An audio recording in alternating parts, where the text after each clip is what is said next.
This is KossTalk with Evan Kossman, and you are listening to episode 6. This week on the podcast we have myself. Yes, it is me interviewing me. We're a couple episodes in, and I figured I would take a little break, take stock of what I had, and really listen to past episodes, see what was working, see what wasn't, and basically do a reintroduction. So as I interview myself, I have a couple of questions for myself, and we'll see how this goes.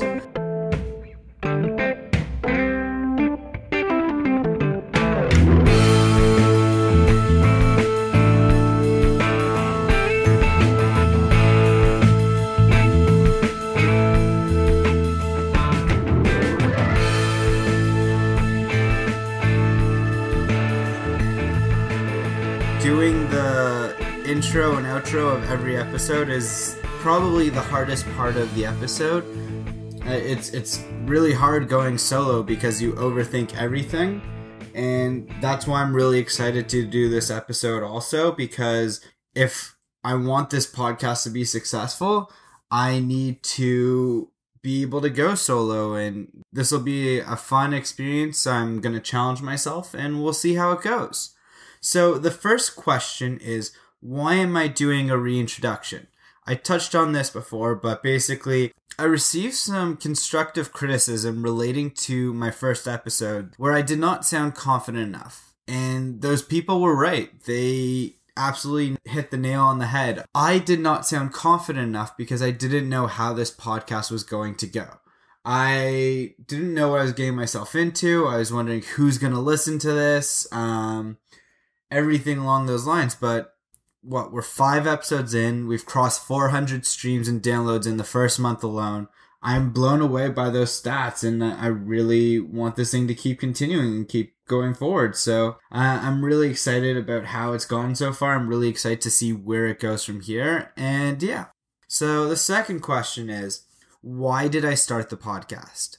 It's mainly for fun. I always tell people it's a passion project. Interviewing people just comes naturally to me. I always like hearing other people's stories, and if you hit a point in the conversation when you find something that a person is really passionate about, they can talk for hours about it, and I find you can find a lot out about that person or the topic they're interested in, and gives you a new perspective. Another reason I started this podcast was to create a network for myself. I was given a great piece of advice by someone I met last summer when I was in Europe, where she told me to contact people in my industry and see if we could simply get together. At the time, I was looking for a job, and at best, they may have someone I should meet, or they may actually have a job opening that they know about. At worst, it's improving my skills for job interviews. Through the process, I will have created my own network of people in the industry, and I thought about this and figured, why not take it a step further? Why limit myself to my desired industry when I could contact people from a variety of trades? I could record their stories on entering the job market and how they made the decisions on what avenue was best for them. This is a complaint I hear common in my generation, that they don't know what they want to do. I know of many people who had to go back to school and choose a completely different career path 10 years into going through one thing because it just wasn't right for them. And I love hearing the stories about people who found out their path. They knew what was right for them. They may not have gone to school for it. It may have just been something they like to do on the side. But once they really connected with their job and took off, those are the stories I want to hear. The third question is, what is the concept of the podcast? This is another thing I got a lot of pushback on. When I said the podcast was about success in that introduction, people asked me what the hell that meant. The truth is, it means whatever you want it to be. Success comes in all shapes and sizes. If you can recall, when I spoke to Adam in episode 3, he mentioned that what he considered successful was being able to support his future family and being able to help people who can't help themselves. There's something very commendable in that and respectful in that, and that's an interpretation of success. Other people have another interpretation where it's making millions of dollars and balling out and having and just buying the biggest boats and buying the biggest mansions. And that's another view of success. Success is whatever you want it to be. You can find success in your daily goals, or you can find success in your career goals. That's the beauty of success. It's a vague term, but it can also be what you want. You can define your own definition of it. The concept really is to tell the stories of successful people. So what podcasts do I listen to? I find podcasting is such a personal medium in the modern media landscape. The podcasts I personally listen to tend to skew a little sports related. It is because of two specific podcasts that came up with my own. So the next question is, what podcast do I look to for inspiration? Well, both of these come from one of my favorite websites ever, and unfortunately it's out of commission at this point, but Grantland. The two podcasts are the Jonah Carey podcast and the BS Report, or known as the Bill Simmons podcast now.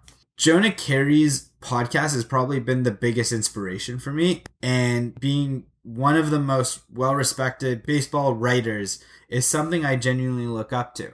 I actually piggybacked off of a couple things Jonah Carey does, where I got the idea of having my guest ask the next guest a question from his podcast, because he likes to end every episode with his guest giving a life tip that they live by. And I think it's a great idea. You want to humanize, you want to connect, you want to create something for continuity. And I love that idea. And that's why I did that with my podcast. And I just hadn't seen it been done before. The second podcast that I talked about was the Bill Simmons podcast. Even though his is mainly sports or betting related, his podcast is so popular, he can get guests that would just astound you. I want to make a podcast that I am proud of, that can eventually leverage its popularity to get that higher caliber of guests that he is able to get. Higher than I could even really imagine. I don't want to put a limit on who I can get. I'm realistic at the same time, but I just think if you keep doing something, you keep doing things the right way, it'll all work out. And that is not to disparage the guest I've already had on. I've loved each episode I've done so far. Each was perfectly crafted around that person, and I really like that. But I have a personal relationship with every single one. I knew them before the podcast. They were willing to give me 30 minutes of my time. This point actually feeds into my next question. And so, what have you noticed you can improve on? As I keep going through these podcasts, I pick up on things that I can improve on. Like I said in the introduction, when you can go back and watch the film or watch the game tape, as I put it, you can pick up on things. You might want to change your swing. You want to ask a question differently. And yeah, that's the beauty of podcasting. You have the ability to edit, and you're able to combat a couple of the things you do wrong the first time. But the second time, you don't have to edit them out because you knew what you were doing the second time around. That first episode I did with Richard, I was nervous. Now, when I look back, I'm like, there's so many things I could have done differently. There was a couple points that I wanted to expand on further, but I was just so caught up in this idea of structure. And I still really want my podcast to be structured. That was something I was really proud about in the Blair episode, was that it was my most structured episode. The interview had an arc. We had an introduction to where he started out, and we had an ending where he is now. And that's what a podcast should be. It should be structured relatively, but it also doesn't leave room for the flexibility of a natural conversation, which is what I'm trying to master. And it's a fine line that you don't want to cross. It's hard to balance on. What is the hardest part of the podcast? Simply put, it's finding people I do not know to be on the podcast. When you know someone and you have a prior relationship with someone, it's a lot easier to convince them to give you 30 minutes of your time. If I want my podcast to be successful, I need to start branching out of my comfort zone and start interviewing people who I have no prior relationship with. It's hard convincing them to give someone they don't know 30 minutes to an hour of their time. They have businesses to run or they have lives to live. Even if it's free publicity, they see it as a cost of their time. With a couple episodes under my belt, I have something tangible to show them as I convince them to be on the podcast. others might not be able to see that as tangible enough yet. So that's why I need to get starting people out on the podcast who are willing to publicize themselves. On that note, let's take a quick break to remind you to please rate and subscribe on iTunes or wherever you get this podcast. I can only do so much on my own. I'm going to start paying for advertisements and everything, but I can't do this alone. If I want this podcast to be successful, like us under the Facebook page KossTalk, follow us on Twitter, our handle is KossTalk, rate and subscribe on iTunes because it helps the visibility of future episodes. I appreciate all the help I've gotten so far, but Rome wasn't built in a day, and like this podcast, it's not going to have thousands of streams just by me doing the same thing every time.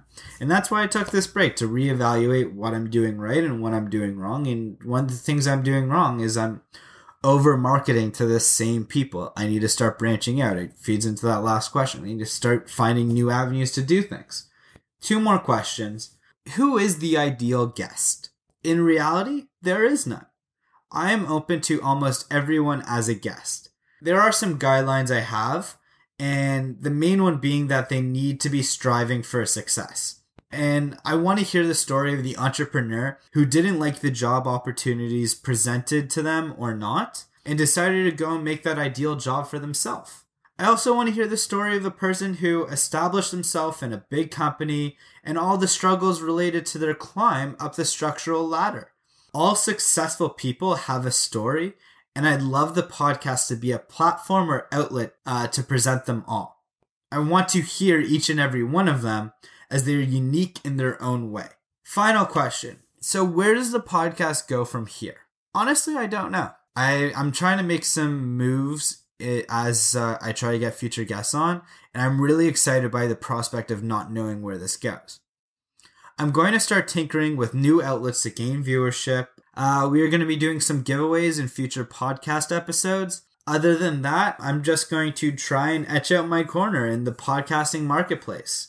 All right, so I have a little treat for the loyal listeners who have followed me so far. I think this is going to be pretty cool, and I'll let myself take it away. So to end the podcast, I want to create a little bit of continuity between episodes. So not knowing who my next guest is, do you have a question for that person? It can be silly, it can be serious. What do you want to ask? That is awesome. Thank you. That is amazing.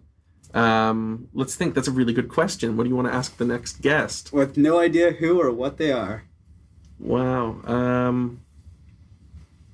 Did they think that they would be in the position they are 3 years ago? That's a good question for them. Oh, I think I would have been here. Especially on this podcast, right? Yeah. This is that. Yeah. Yeah. Yes. I don't think I would have expected to be in the school that I am. I would have expected that I would be in law school. I was confident myself in that respect that I would get there. And like I said, this was always a long-term goal. Yeah, I don't know if I ever thought I would get into Osgood. You know, you set sort of high goals for yourself. And I always was like, you know what, I want to move back to Toronto. I want to get into either U of T or Osgood. But guess what? They're the two most difficult to get into. So I was always sort of skeptical of my own ability to get in. I was always saying, you know, well, I'll probably end up back at Queen's or I'll end up at Western. And those are wonderful schools, don't get me wrong. I would have been, you know, over the moon to go to any of them. But when I got the acceptance email from Osgood, that was a day. Yeah. That's awesome. That was a day. So, do you have a question for our next interview? Of course. I want to know, what do you think the most important skill is for success? And I don't mean sort of industry-related skill. I mean a skill that is sort of interchangeable between industries, sort of maybe a personal trait or whatever. What do you find, what personal trait or what sort of skill do you find in successful people that you encounter most commonly? Good question from Adam. What would I find common? Well, you know, the first thing that comes to mind is really the ability to listen to what people are really saying. Not necessarily being quiet and listening, but hearing them and understanding and having an idea of what it is you need to talk about. Certainly there's times to yak and blab and talk about the Jays or whatever. That's all part of that relationship thing. But somewhere you have to figure out what you're going to talk about, because it's still a business relationship. And so pinpointing what's important, listening to what they're saying. And that doesn't mean what they're saying. Listening to me is evaluating the whole situation and focusing in somewhere in our approach to what it is they need. Because moving goods really is what it's all about in a business relationship. You know, there's all sorts of other things as well, but ultimately we need to move goods. That's fair. Yeah. And what is your question for our next guest? Well, we have an expression here that we talk about. It's called digging a hole and filling a hole, right? And there's a number of things that can be interpreted by that. But my question would be, what to you is more important, digging a hole or filling a hole? And you can look at that as a philosophy almost, right? Are you a doer, or are you do you sit back and let things be done for you? So my question really would be that. What's more important to you, digging the hole or filling the hole? I guess the answer is I look at myself as a problem solver. So I think, and I'm always looking for, part of my business is, call it creative financing. I'm constantly trying to help people out of a situation they've gotten themselves into. So probably they've dug the hole and I'm the one that often has to fill it. So I think I've definitely, I'm a filler as opposed to a digger. Great answer. And so do you have a question for our next guest? Yeah, I think my question would be, do you currently enjoy what you're doing? And if you don't, what are you doing about it? To close out the episode, I'm going to take this question as the next guest. And I'm going to say, no, I wasn't happy with what I was doing. I just graduated last month from the University of Western Ontario with a computer science degree. And it's a very useful degree because if I really want to, I can get a job in back-end development and server work, and that would be fine. That would be a career, but it wouldn't be an enjoyable career. So while I have the luxury of taking some time to find the right actual job for me, I'm doing things that are for fun, like this podcast. I'm making apps with my friend. I'm trying to put as much content and revenue generating sources out in the world, because once they're out, they can only grow. If one takes off, then that's great. Then I don't have to do one of those back-end jobs. But if they don't, those jobs will still be there in September. Those jobs will still be there next year. And I can take a year to find myself. I might go back to school for a master's. I haven't decided yet. That's the beauty of this question. What am I doing to change that? And what I'm doing to change that is doing a bunch of things. I haven't landed on that one thing that I've diverted all my resources into yet, but I do think it's one of the things that I'm doing now. So my question for my next guest will be, did you always see yourself doing the job you're doing? And if not, what was the job you always thought you were going to do? Other than that, I'll talk to you next week. Bye, everybody.